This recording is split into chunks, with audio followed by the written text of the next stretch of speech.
जब कबीरदास जी वाराणसी गए,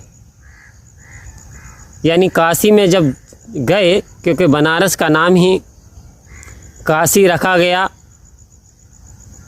तो वहाँ के पंडितों में, वहाँ के विद्वानों में एक हलचल सी हो उठी, एक हलचल सी मच गई, क्योंकि उनकी जो लोकप्रियता थी, उनका जो प्रचार प्रसार था धर्म के प्रति, उन्हें वो अच्छा नहीं लग रहा था।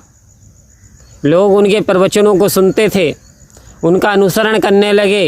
ये बात जब विद्वानों को पता चली तो विद्वानों से ये बात सहन ना हुई और उन्होंने काशी के महाराज से जाकर के कबीरदास जी की शिकायत कर दी और कहा कि कबीर नाम का एक व्यक्ति जो कि अराजकता फैला रहा है, अंधविश्वास फैला रहा है समाज में, धर्म के नाम पे, आस्था के नाम पे लोगों को बुरला रहा है और अपने अहंकार में जी रहा है, अपने को सबसे बड़ा विद्वान मान रहा है।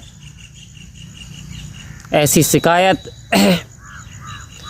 राजा ने सुनी तो उन्होंने कहा, अच्छा चलिए इसकी जांच और परख कर लेते हैं, यदि आपकी बात सत्य है तो कबीरदास जी को भी बुलाया जाएगा और आपको भी बुलाया जाएगा।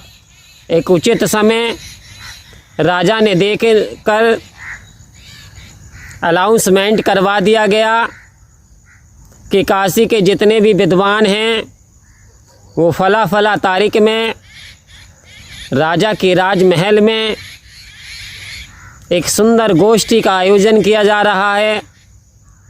सभी को आमंत्रित किया जाता है कि जो भी संत के पास सूचना नहीं पहुंची विद्वानों के पास, सभी विद्वान आए। साथ में कबीरदास जी को भी ये निमंत्रण दे दिया गया कि काशी के राजा, काशी के नरेश, आपको फला फला दिन इनविटेशन है, एक सुंदर गोष्ठी का आयोजन है और आपको भी बुलाया गया है। सादर प्रेम सहित आप सभी विद्वान आइए। आखिर तैयारियां होने लगीं, राजा ने तैयारियां शुरू कर दी। साफ सफाई, बैठने का उचित इंतजाम, खाने पीने की व्यवस्था, पंडाल को सजाया गया है, भव्य दृश्य, भव्य नज़ारा। और वो समय आ गया जब धीरे धीरे सभी विद्वान पुरुष, गणमान्य सज्जन अपने अपने आसन पर बैठ गए। तभी कबीरदास जी भी वहाँ आ जाते हैं और राजा को प्रणाम करके अपने आसन पर बैठ जाते हैं। अब बात थी कि कबीरदास जी अपने आप को सर्वश्रेष्ठ मान रहे थे, अपने आप को विद्वान मान रहे थे, तो आखिर इस चीज़ की परख कैसे हो। तो राजा ने कहा, सभी विद्वान व्यक्तियों से मैं 2 प्रश्न करूंगा, मेरे 2 प्रश्नों का जो भी जवाब देगा वही मेरी नज़र में, वही समाज की नज़र में भी विद्वान होगा।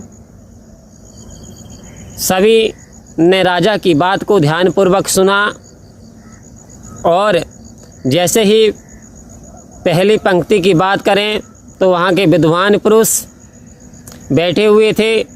तो राजा ने प्रश्न किया, सबसे बड़ा झूठ क्या है?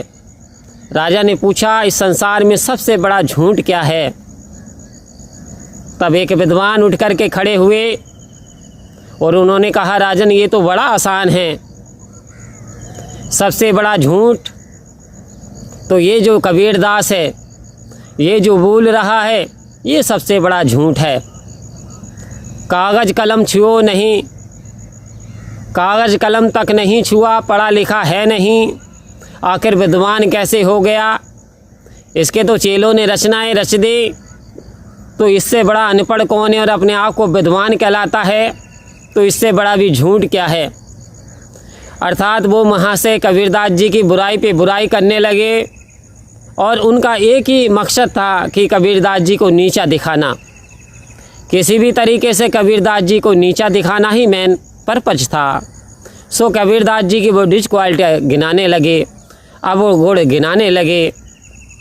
लेकिन आश्चर्य की बात तो जब होती है जब सभी ज़्यादातर अक्सर विद्वान ताली बजाते हैं उस विद्वान की इस चापलूसी भरी बातों पे, लेकिन राजा डिजएग्री हो जाते हैं, राजा सहमत नहीं होते। और फिर बात आती है कबीरदास जी की। कबीरदास जी जैसे ही उठ करके खड़े हुए, हाथ जोड़ करके उन्होंने सभी को प्रणाम किया, राजन को प्रणाम किया, सभी विद्वानों का कहा मैं आदर सम्मान करता हूँ, और कहा हे राजन, इस संसार में सबसे बड़ा झूठ आखिर क्या है?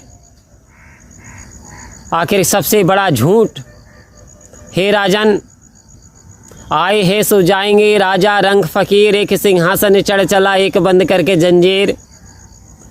इस संसार में जिस जिस प्राणी ने जन्म लिया है उसकी मौत भी लाजिमी शाश्वत सत्य है। एक दिन हर इंसान को मरना है,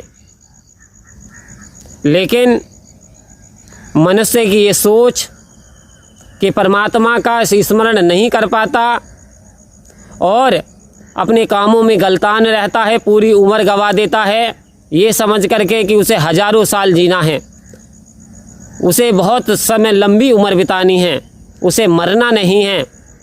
ऐसी इंसान की सोच, यदि ऐसा सोचता है तो इससे बड़ा झूठ नहीं है। हे राजन, ये जो महल आपका दिखाई दे रहा है, ये जो सिंहासन है, ये जो राज्य है, इससे बड़ा कोई झूठ नहीं है। राजा आश्चर्य में पड़ गया, इससे बड़ा झूठ कैसे? कह रहे इससे पहले कौन था? बोले हमारे पिताजी। इससे पहले कौन था? उनके पिताजी। तो बोले वो कहाँ चले गए? बोले उनका स्वर्गवास हो गया। तो राजन, यहाँ जो आया उसे जाना पड़ेगा। इसका अर्थ है कि यहाँ कोई भी सत्य नहीं है, ये सब झूठ है जो कि इस आंखों से दिखाई दे रहा है।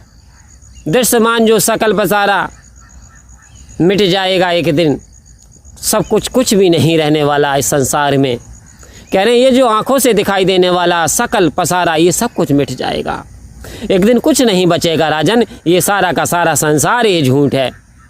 जो तुम किसी के बुराई के बारे में सोचते हो, किसी की चुगली करते हो, वो भी झूठ है। किसी की प्रशंसा करते हो, सब झूठ है। राजा प्रभावित हुआ, सभी विद्वानों ने ताली बजा करके और स्वागत किया गया। कबीरदास जी को इशारा दे दिया गया बैठने का। अब राजा का दूसरे प्रश्न की बारी थी। राजा ने विद्वानों की तरफ देखा। अब विद्वानों की ज़्यादातर मुड़ी नीचे को झुक चुकी थी, क्योंकि राजा संतुष्ट हो चुके थे एक प्रश्न से। अब दूसरा प्रश्न क्या है कि सबसे बड़ा सच क्या है? तो एक विद्वान उठ करके खड़े हुए, राजन ये तो बहुत ही आसान है। राजा बोले कैसे? कह रहे राजन, ये सबसे बड़ा सच है, आप हमारा भरण पोषण करते हो, आप राजा नहीं परमात्मा हो, आप प्रजा के पालक हो।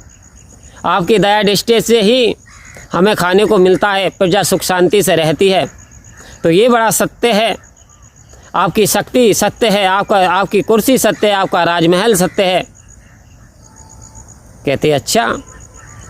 वो इतनी बात कहने के बावजूद कहना क्या चाहते थे? राजा की प्रशंसा करना चाहते थे, लेकिन राजा डिजएग्री हो गए। कह रहे मैं सत्य कैसे हूँ, क्योंकि कुछ समय के बाद मेरा भी देहावसान हो जाएगा, तो मैं सत्य कैसे हुआ? मेरा राज्य किसी राजा ने हड़प लिया तो मेरा राज्य सत्य कैसे हुआ? भरण पोषण की बात है तो मैं किसी का भरण पोषण नहीं करता, बल्कि सब अपने अपने नसीबों का खाते हैं, तो ये भी सत्य नहीं है। अब वो विद्वान बैठ जाता है, सारा हो जाता। बात कबीरदास जी की आती है। कबीरदास जी से पूछा जाता है सबसे बड़ा सत्य क्या है? तो कबीरदास जी ने कहा 3 काल है सत्य, तू मिथ्या है संसार। कह रहे इसका अर्थ क्या हुआ? कह रहे 3 काल, वर्तमान में, भूत में, भविष्य में, केवल परमात्मा ही सत्य है।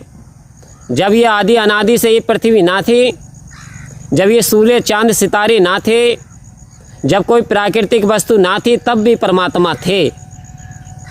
और राजन, यदि आपका राज्य रहे ना रहे, आपकी कुर्सी रहे ना रहे, आप रहे ना रहे, लेकिन परमात्मा जो कि कण कण में समाया है, जो कि हर में बसा हुआ है, हरि है, जो कि कृष्ण है, जो कि रमा हुआ है, कण कण में राम है, ये तीन काल है सत्य तू। ये तीन काल सत्य है, तीनों समय सत्य रहने वाला है। अर्थात सारी प्रकृति कई बार नष्ट हुई, कई बार इस प्रकृति का, इस पृथ्वी को भी पलट दिया गया, भूकंप आए, महाप्रलय हुई, लेकिन ये न शस्त्र छेद सकता, ना हवा उड़ा सकती, ना पानी गला सकता, ना आग जला सकती, ना किसी शस्त्र से काटा जा सकता।